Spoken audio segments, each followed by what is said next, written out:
Hello everyone, मैं विजेश पांडे आप सबका अपने चैनल पर एक बार फिर स्वागत करता हूं।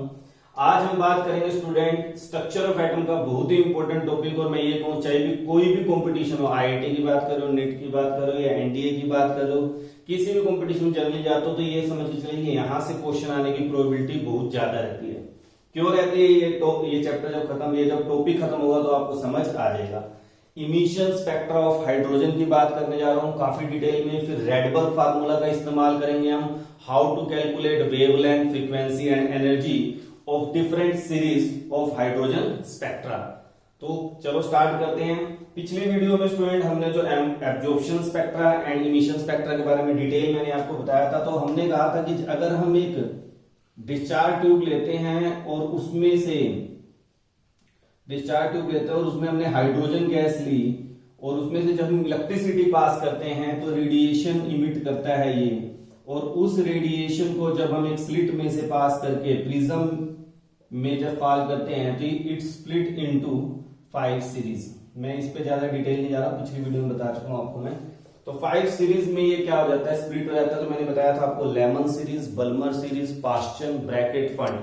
अब हम उससे आगे की बात करते हैं स्टूडेंट कि एक्चुअल में होता क्या है। अब हम उसके मैकेनिज्म की बात करेंगे कि एक्चुअल में हुआ क्या।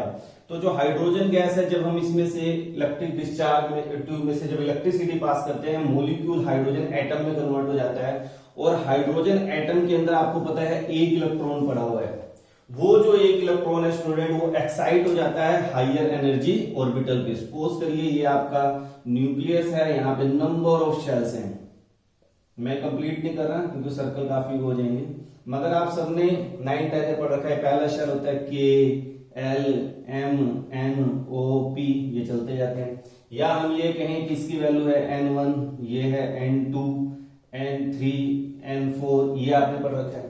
तो इलेक्ट्रॉन जो हाइड्रोजन का है वो जंप करके आउटर ऑर्बिटल में और आउटर शेल में क्या हो गया, चला गया स्टूडेंट। अब वहां पे जब आउटर में पहुंच गया इलेक्ट्रॉन, अब आपको पता है जो उसकी हायर एनर्जी स्टेट होगी वो क्या होगी, अनस्टेबल होगी। वो जब ग्राउंड स्टेट पे वापस आता है स्टूडेंट तो ट्रांजिशन करता है, रेडिएशन इमिट करता है, और उसी की वजह से इमिशन स्पेक्ट्रा हमारा बनता है हाइड्रोजन का। तो अब जब वो वापस आता है तो जरूरी नहीं है कि मान लो इलेक्ट्रॉन सपोज करो यहाँ पड़ा हुआ है, तो जरूरी नहीं है कि जो वापस आएगा वो फर्स्ट ऑर्बिट में ही आएगा, या इलेक्ट्रॉन वापस कहां पे आएगा, सेकंड में आएगा या थर्ड में आएगा या फोर्थ में, कहां पे आएगा वो उसके ऊपर डिपेंड करता है। तो इस टाइप की डिफरेंट टाइप की ट्रांजिशंस क्या करता है, हाइड्रोजन का जो एक इलेक्ट्रॉन एक्साइट हो गया जब वापस आता है डिफरेंट डिफरेंट टाइप की ट्रांजिशन शो करता है, और उसकी वजह से डिफरेंट डिफरेंट एनर्जी और वेवलेंथ की लाइट को क्या करता है, इमिट करता है।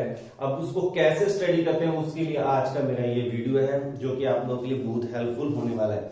अब मैं इसी चीज को जो मैंने ऐसे बनाया थोड़ा सा मैं यहाँ पे रिप्रेजेंट कर लेता हूं। ये सपोज करिए आपका ग्राउंड लेवल है N1 फर्स्ट ऑर्बिट, फिर हम बात कर रहे हैं सेकंड, थर्ड, फोर्थ, फिफ्थ, 6, 7, 8, 9, 10, और इसके बीच में और है, इसको हम मान लेते हैं लास्ट में इनफाइनाइट, क्योंकि हमें पता है जो नंबर ऑफ शेल एंड तक चलते, तो ये हमने इनफाइनाइट एक मान लिया सपोज करिए टॉप पे जो पड़ा हुआ है। अब होगा क्या स्टूडेंट, यहाँ पे समझने वाली पॉइंट है कि मान लो हमारा फर्स्ट ऑर्बिट ग्राउंड स्टेट जो है n=1। अब जो इलेक्ट्रॉन है वो वापस जब आ रहा है, मान लो इनफाइनाइट से 1 पे आ रहा है, या फिर 10 से 9 से 8 से कहीं से आ रहा है, सेकंड से 1 पे आ रहा है, थर्ड से 1 पे आ रहा है, मगर अगर उसकी ग्राउंड स्टेट इलेक्ट्रॉन जो वापसी जब कर रहा है अगर वो n=1 पे आ रहा है, तो इस लाइन को हम स्टूडेंट क्या बोलते हैं, लेमन सीरीज। क्या बोलते हैं, लेमन सीरीज।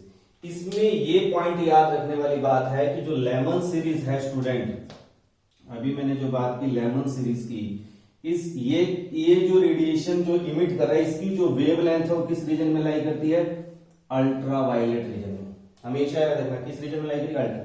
N1 की वैल्यू हमेशा क्या होगी, 1, यानी ग्राउंड स्टेट उसका क्या है, 1। मगर जो N2 है, N2 क्या उसकी एक्साइटेड स्टेट, कहां से आ रहा है, आई डोंट नो। ये 2 भी हो सकता है, 3 भी हो सकता है, 4 भी हो सकता है, या फिर इनफाइनाइट भी हो सकता है। तो N2 की वैल्यू क्या है वो हमें न्यूमेरिकल के थ्रू पता चलेगी।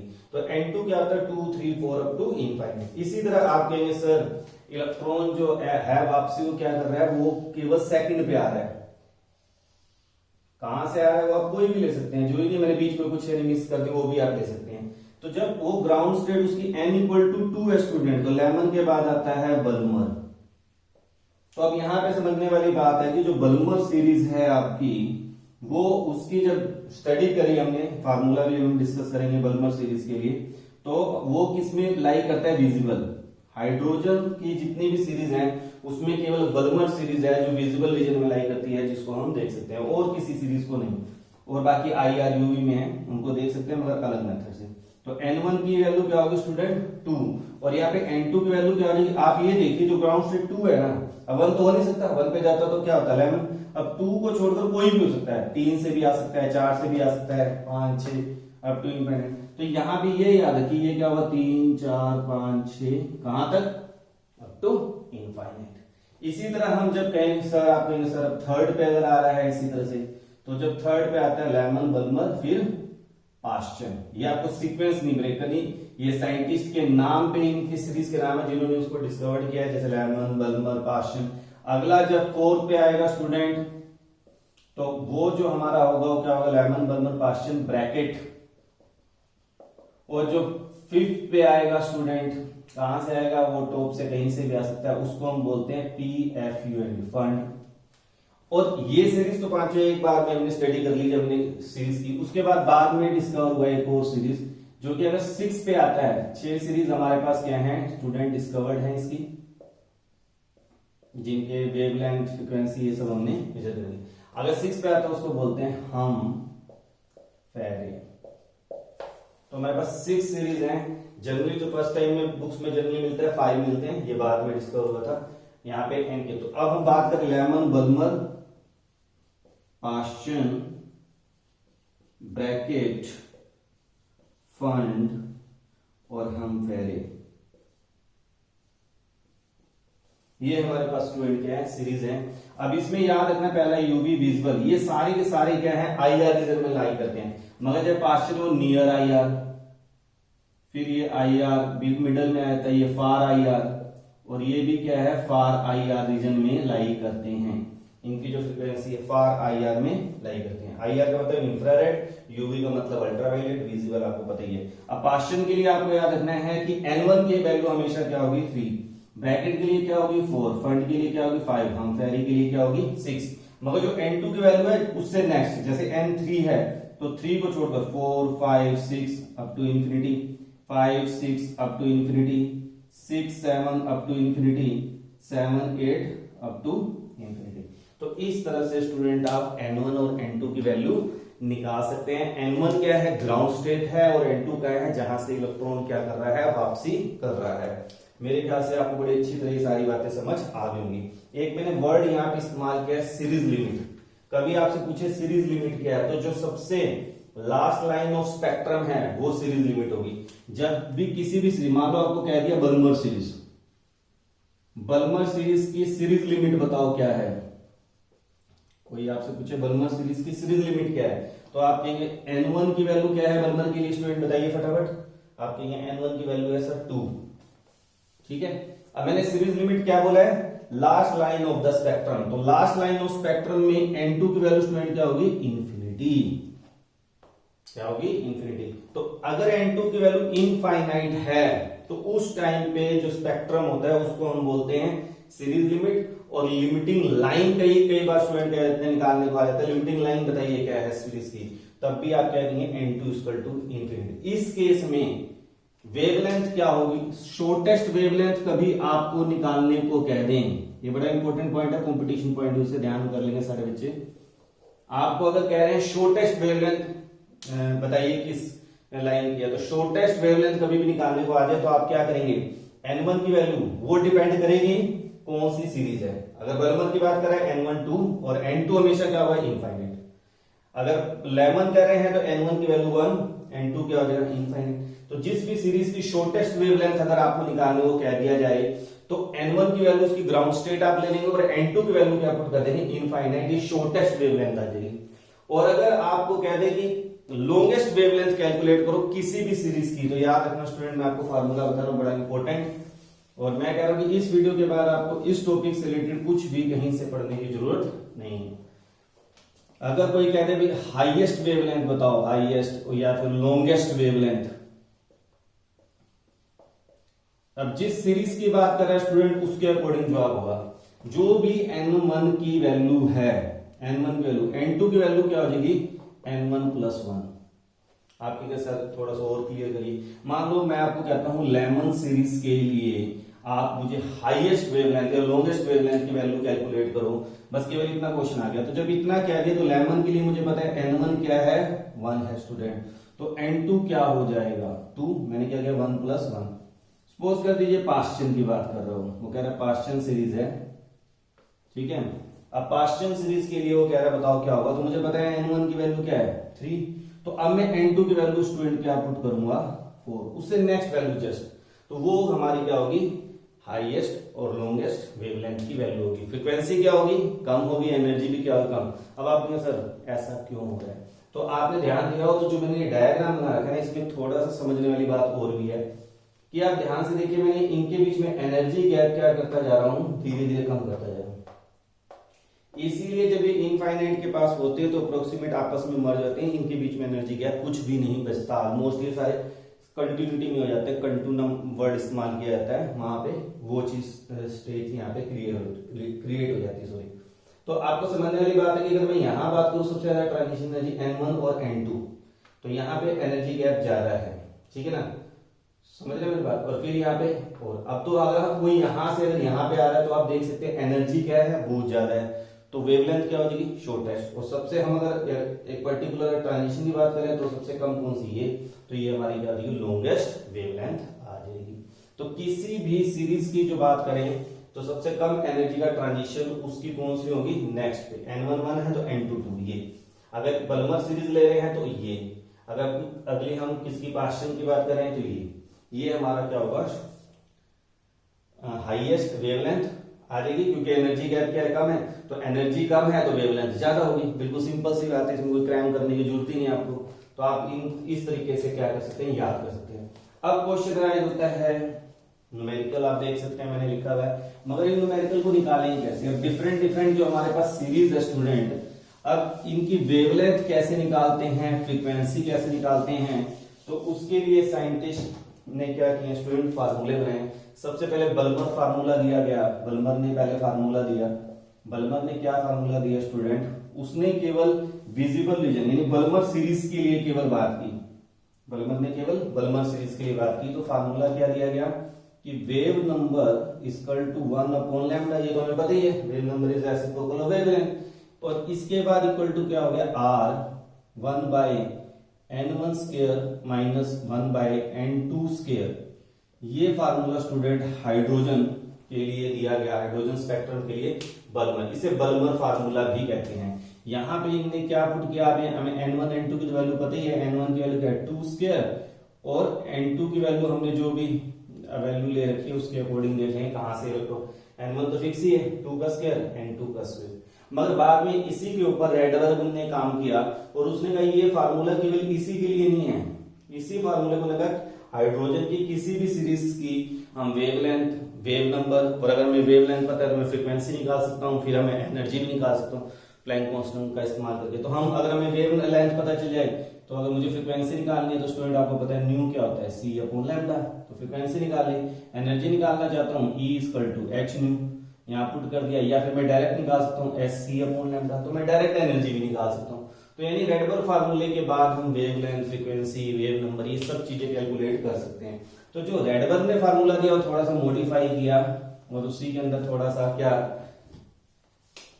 कि वेव नंबर इक्वल टू 1, इसी हमने ये वाला फार्मूला याद रखना student, r 1/n1 square minus 1/n2 square z square. अब ये जो फार्मूला जो z लगा दिया स्टूडेंट मैंने, अब ये फार्मूला किसके लिए हो गया, पहले तो केवल हाइड्रोजन के लिए था, अब ये फार्मूला हो गया hydrogen and hydrogen like particles. अब एक नई टर्म आपके पास है सर, ये हाइड्रोजन लाइक पार्टिकल्स क्या होते हैं। तो स्टूडेंट हाइड्रोजन और हाइड्रोजन लाइक पार्टिकल का मतलब होता है जिनके अंदर एक ही इलेक्ट्रॉन हो। ये सारा जो सिस्टम है 1 इलेक्ट्रॉन एटम के लिए ही पॉसिबल है। अब एक ही इलेक्ट्रॉन किसमें हो, जैसे हीलियम प्लस, तो यहाँ पे जेड की वैल्यू क्या होती है स्टूडेंट 2, हीलियम का एटॉमिक नंबर क्या है 2, वही उसकी जेड की वैल्यू होगी। लिथियम 2+, जेड की वैल्यू 3, बेरिलियम 3+, जेड की वैल्यू 4। तो इन स्पीसीज को हम स्टूडेंट क्या बोलते हैं, hydrogen like particle. Hydrogen like particle कहने का केवल मतलब ये है कि इनके पास केवल एक ही इलेक्ट्रॉन है, मगर जेड की वैल्यू क्या है, डिफर कर रही है। हाइड्रोजन के लिए जेड की वैल्यू क्या होती है, हाइड्रोजन के लिए जेड की वैल्यू क्या होती है 1। तो इसलिए हाइड्रोजन का जो मैंने फार्मूला भी लिखा था, तो मैंने जेड स्क्वायर शो नहीं किया था। जेड आप तब लिखते हैं जब हाइड्रोजन लाइक पार्टिकल गिवन हो आपको, यानी हीलियम प्लस दिया है, लिथियम 2 प्लस दिया है, बेरिलियम 3 प्लस दिया है, तब हम इस्तेमाल करते हैं। अब हमारे पास क्वेश्चन अराइज होता है स्टूडेंट, यहाँ पे सर आर क्या है, तो आर हमारा रेडबर्ग फार्मूला है, सॉरी रेडबर्ग कांस्टेंट है, और इसकी वैल्यू क्या होती है आपको याद रखनी है, 109678 सेंटीमीटर इनवर्स। 109678 सेंटीमीटर इनवर्स, थोड़ी सी बड़ी है, मगर मैं जो इस्तेमाल करता हूँ, ये तो आपको वैल्यू याद रखनी है, मगर जब मैं इस्तेमाल करता हूँ न्यूमेरिकल जब सोल्व करता हूँ, कि आपके सामने करेंगे भी, तो मैं इसी को थोड़ा शॉर्ट कर देता हूँ, 1.1 इंटू 10 की पावर 5 सेंटीमीटर इनवर्स। मैंने क्या किया, डेसिमल में इसको राउंड अप किया है, तो राउंड अप करके हम इसको 1.1 इंटू 10 की पावर 5 सेंटीमीटर इनवर्स करके मैं कैलकुलेशन हमेशा करता हूं क्लासरूम में भी, और आपको भी करके दिखाऊंगा। तो ये हम इस्तेमाल करेंगे। N1 की वैल्यू सीरीज के ऊपर डिपेंड करेगी, फिक्स है। N2 की वैल्यू कुछ भी हो सकती है, उस N1 को छोड़कर उससे नेक्स्ट कोई भी, वो आपको न्यूमेरिकल में गिवन होगी। जेड की वैल्यू अगर हीलियम प्लस लिखा है तो 2 पुट करेंगे, लिथियम 2 प्लस लिखा है 3 पुट करेंगे, बेरिलियम 3 पॉजिटिव लिखा है तो 4 पुट करेंगे। तो इसका इस्तेमाल करके हम ये न्यूमेरिकल सोल्व करेंगे। इसके अलावा एक दो फार्मूले और हैं जो आपको आने चाहिए, फिर मैं न्यूमेरिकल पार्ट के ऊपर चलता हूं स्टूडेंट।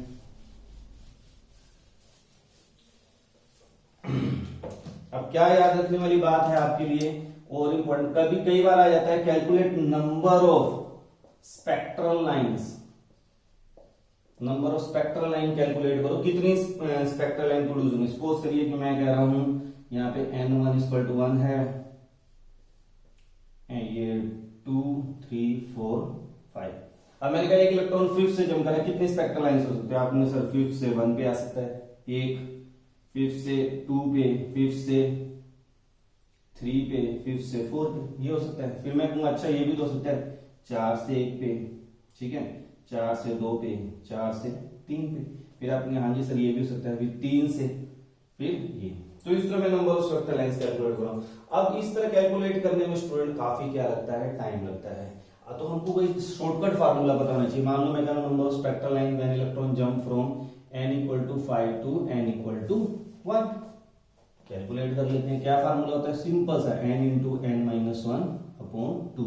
ये कब होता है, जब ग्राउंड स्टेट n = 1 हो। अगर ग्राउंड स्टेट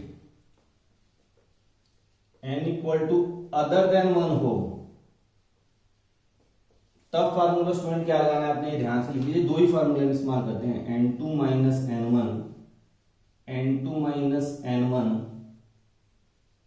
+ 1/2। ये दो फार्मूले हैं जो कंपटीशन में सबसे ज्यादा इस्तेमाल होते हैं स्टूडेंट। इनको आपको समझना है कि अगर ग्राउंड स्टेट अगर आपका n1 आ रहा है तब तो आप डायरेक्ट ये फार्मूला अप्लाई कर लें, और अगर ग्राउंड स्टेट आपका n1 की जो कुछ और आ रहा है तो आपको ये फार्मूला अप्लाई करना पड़ेगा।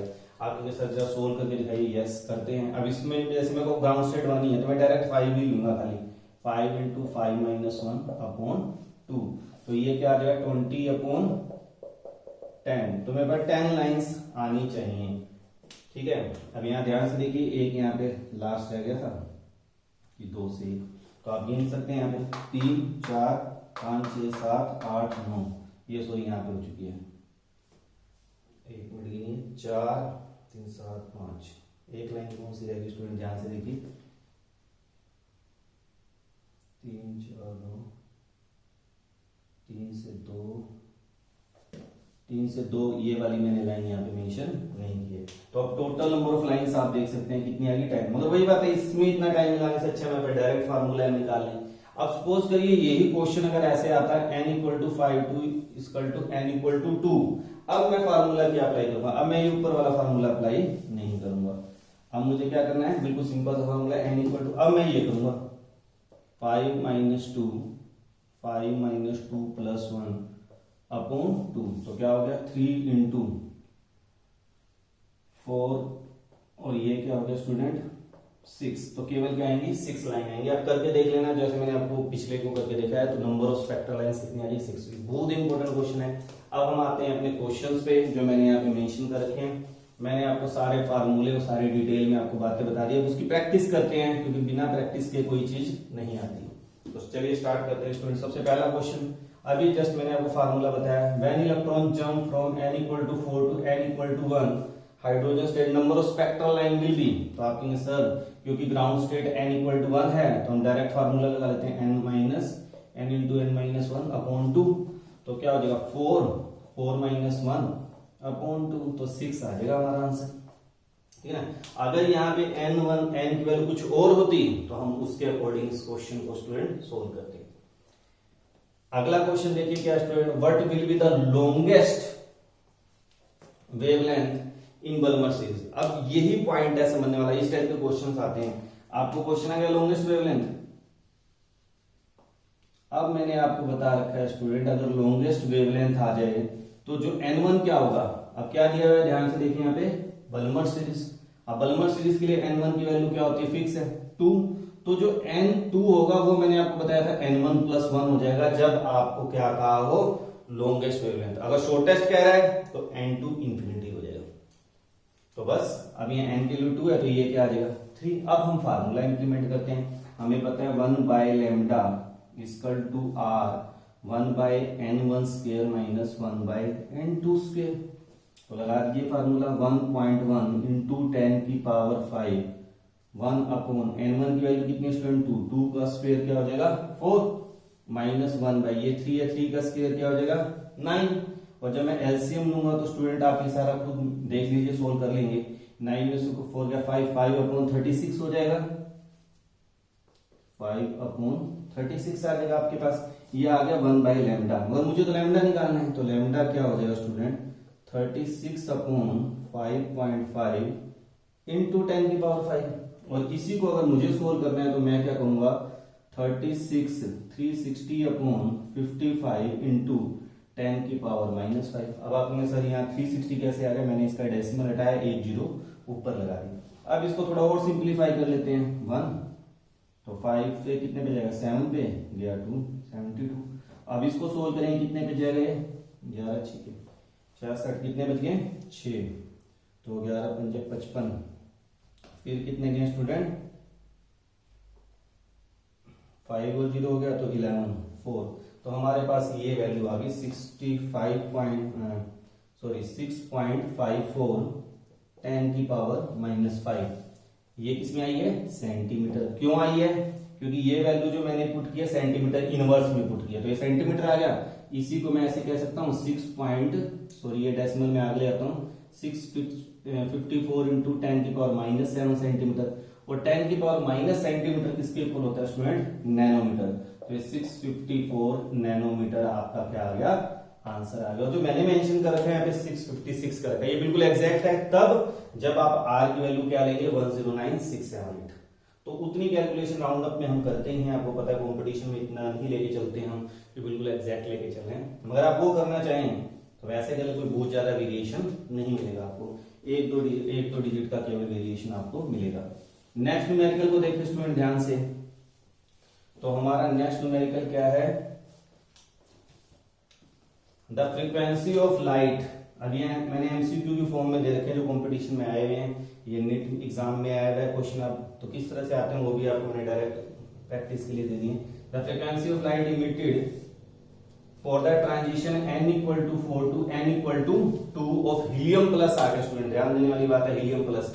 अब हीलियम प्लस के केस में जब हम बात करेंगे 1/λ, तो ये क्या हो जाएगा r 1/n1² - 1/n2²। और अब हमारा यहाँ पे स्टूडेंट z² भी आएगा। क्यों आएगा, क्योंकि हीलियम है, हीलियम प्लस। तो हीलियम प्लस के लिए हमारे पास जो वैल्यू आएगी स्टूडेंट वो क्या आ जाएगी, आप खुद ही देखिए। r को हम यहाँ पुट नहीं करते हैं, n1 की वैल्यू दे रखी है। जो छोटी वैल्यू होती है वो n1 की होती है और जो बड़ी वैल्यू होती है वो n2 की होती है। तो 1/2² - 1/4²। और ये मेरा आ जाएगा, सॉरी z की वैल्यू भी गिवन है यहाँ पे, हीलियम प्लस है तो z क्या हो गया 2 का स्क्वायर 4। तो ये मेरे पास आ गया 4r और यहाँ पे एलसीएम लेंगे क्या हो जाएगा 16 और स्टूडेंट यहाँ पे क्या हो जाएगा, इसको थोड़ा वैसे ही कर लेते हैं, 1/4 माइनस 1/16, तो 16 एलसीएम लेंगे तो क्या हो जाएगा 4 माइनस 1 3/16, तो ये हमारा आ जाएगा 3/16 और यहां से हमारा क्या आ जाएगा 3/4r। तो ये आप जब कैलकुलेट करके रखेंगे तो 1/λ हीलियम प्लस हमारे पास क्या आ गया 3/4r आ गया। अब क्या कह रहा है, वो कह रहा है ये जो वेवलेंथ आई है ये the frequency of light emitted for the transition n equal to 4 equal to n equal to 2 helium plus is equal to transition in hydrogen corresponding to which of the following, किसके equal होगा hydrogen की case में। अब यही case हम hydrogen की case में ले लेते हैं, 1/λ h इक्वल टू क्या हो जाएगा r 1/n1² माइनस 1/n2²। अब हमें करना क्या है स्टूडेंट, मुझे n1 और n2 की वैल्यू निकालनी है। अब वो कह रहा है कि दोनों की फ्रीक्वेंसी सेम है, और स्टूडेंट अगर फ्रीक्वेंसी सेम है तो वेवलेंथ भी क्या होगी सेम होगी, तो यानी ये दोनों टर्म्स अगर सेम हैं तो इसका मतलब ये वाली वैल्यू किसके इक्वल होगी 3/4r के इक्वल होगी, और r से r अगर हम कर दे तो हमारे पास हो गया 1/n1² upon 1/n2² equal to 3/4। अब हम यहाँ पे थोड़ा सा क्या करते हैं, हिट एंड ट्रायल मेथड का इस्तेमाल करते हैं। अब मुझे n1 और n2 की वैल्यू में क्या पुट करूं स्टूडेंट की मेरे पास 3/4 आ जाए, तो सबसे पहले हम ग्राउंड लेवल से ही लेके चलते हैं, जब मुझे पता है। दूसरा मेरे को ऑप्शन भी दे रखे हैं यहाँ पे, ठीक है। तो ग्राउंड लेवल हम n मानते हैं, n की वैल्यू सपोज करिए मैंने 1 लिया, तो मैं n2 क्या लूंगी 3/4 हो जाए, तो सपोज आप फटाफट आप करेंगे सर 1 माइनस 1 बाय यहाँ पे क्या पुट कर दोगे स्टूडेंट n2 की वैल्यू 2, तो ये आपका 3/4 आ जाएगा। तो इनमें से चेक करके आप फटाफट बता सकते हैं, तो आपका जो आंसर आएगा स्टूडेंट वो क्या आ जाएगा n2 equal to 2 equal to n equal to 1। बड़े आराम से आप कैलकुलेट कर सकते हैं। अब कई बच्चों के माइंड में आएगा सर फ्रीक्वेंसी दे रखी है, आपने वेवलेंथ की बात की, क्यों किया मैं आपको समझा चुका हूँ, ठीक है। तो इन बातों को छोटी छोटी बातों को आपने ध्यान रखना है। नेक्स्ट की बात करते हैं स्टूडेंट, नेक्स्ट क्वेश्चन देखिए, नीट 2016 में आया है इस क्वेश्चन। वो कहता है if an electron in hydrogen atom jump from third orbit to second, यानी कि n2 3 दे रखा है और n1 क्या दे रखा है सेकंड, तो वो कह रहा है जो वेवलेंथ आएगी वो लैम्डा आएगी। वेवलेंथ जो आएगी jump from third orbit to second orbit, it emits a photon of wavelength lambda when it jump from n equal to 2 n equal to 4 to n equal to 3, यानी n2 4 है और n1 3 है, jump from n equal to 4 and the corresponding wavelength of photon will be, तो wavelength क्या होगा, इसको 1 मान लेते हैं लैम्डा। तो इसके रिस्पेक्ट में हमें वेवलेंथ बतानी है कि इसकी वेवलेंथ इसके रिस्पेक्ट में क्या होगी। तो करते हैं स्टूडेंट, पहले केस को लेते हैं। फर्स्ट केस में हम क्या कहेंगे 1/λ इक्वल टू r 1/n1² यानी 2 का स्क्वायर 3 का स्क्वायर। अब यहां पे हमको देखने वाली बात है कि हाइड्रोजन एटम दे रखा है, इसलिए जेड लगाने की आपको जरूरत नहीं है स्टूडेंट। तो हमारे पास इक्वेशन 1 आ गई, और इसी को जब हम सोल्व कर लेंगे स्टूडेंट ये 9 आ जाएगा, ये 4 आ जाएगा, तो हमें पता है ये क्या आ जाएगा 5r/36। इक्वेशन 1 लेते हैं 1/λ। अब दूसरे केस को हम 1/λ1 मान लेते हैं। अब λ1 मुझे नहीं पता, कैलकुलेट करना है λ1 को लैम्डा के सेंस में कैलकुलेट करना है, तो λ1 क्या हो जाएगा r। अब n2 4 दे रखा है, ये 3 दे रखा है, 1 3 का स्क्वायर 1/4 का स्क्वायर। यहाँ पे हमारे पास क्या आ जाएगा 9 और यहाँ पे क्या आ जाएगा 16। अब इसे हम सोल्व करेंगे स्टूडेंट, तो हमें पता है क्या आ जाएगा, सोल्व कर लेते हैं 16 माइनस 9 और ये सोल्व करेंगे स्टूडेंट तो आपका आ जाएगा 7/144r और ये क्या है 1/λ1। तो स्टूडेंट बस इन दोनों रिलेशंस को हमें क्या करना है आपस में कन्वर्ट। मुझे λ1 निकालना है in the respect of lambda, तो मैं क्या करूंगा 1/2। अब जब मैं 1/2 करूंगा तो क्या हो जाएगा 1, ये ऊपर चला जाएगा, यानी λ1/λ इक्वल टू स्टूडेंट क्या हो जाएगा, ध्यान से देखिए, हम इसको इससे डिवाइड कर रहे हैं, तो ये ऊपर ये क्या है 5r/36 इंटू ये ऊपर चला जाएगा 144/7r। और अब आप इसे सोल्व कर लीजिए, r से r तो आपको पता ही है कैंसिल हो जाएगा।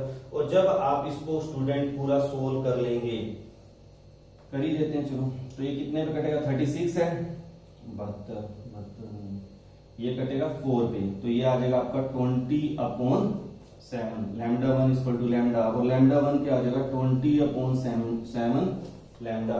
तो स्टूडेंट जो आपका ऑप्शन आएगा वो क्या आएगा, सी। तो मैंने स्टूडेंट आपको रेडबर्ग फार्मूले से रिलेटेड जितने भी न्यूमेरिकल हैं, जितने फार्मूले बनते हैं, जो जो टेक्निक्स लगती हैं, वो सब कुछ आपको समझा दिया है। मुझे पूरी उम्मीद है कि इस वीडियो को देखने के बाद आप रेडबर्ग फार्मूले से रिलेटेड कोई भी न्यूमेरिकल गलत नहीं करेंगे। अगर आपको ये वीडियो पसंद आई है तो अपने फ्रेंड्स के बीच में शेयर करें। Thank you, have a nice day.